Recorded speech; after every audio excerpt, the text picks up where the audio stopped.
नमस्कार विद्यार्थी मित्रांनो, आज आपण या संगणकाच्या तासामध्ये संगणकाची माहिती आपण घेणार आहोत। यामध्ये आपल्याला बघा संगणक म्हणजे काय, नेमकं कीबोर्ड काय असतो, माऊस काय असतो, सीपीयू काय असतो, संगणकामध्ये हार्डवेअर म्हणजे काय असतात, संगणकामध्ये सॉफ्टवेअर म्हणजे काय असतं, याची आपण माहिती पाहणार आहोत। आज सगळं जग संगणकावर आधारित आहे। आपल्या खिशातला जो मोबाईल असतो तो सुद्धा मिनी संगणक आहे। तर आजपासून आपण सगळ्यांनी संगणकाच्या या ज्ञान कक्षा घेण्यासाठी आता आपण सगळ्यांनी मिळून तयार राहायचंय। आता यापुढे दररोज आपण 8 दिवसामध्ये 2 तास एका संगणकाच्या या ठिकाणी घेणार आहोत।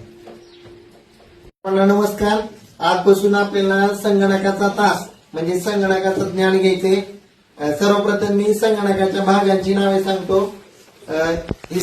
टीव्ही सारखी स्क्रीन जे दिसते त्याला म्हणायचं मॉनिटर, ज्याच्यावर आपण टाईप करतो त्याला कीबोर्ड म्हणायचं, त्याला माऊस म्हणायचं, आणि संगणकातला सर्वात महत्वाचा भाग म्हणजे हा सीपीयू।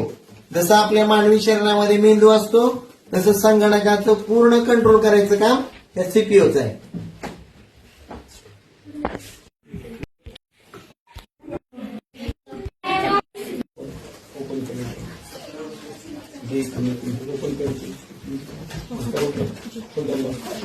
ओपन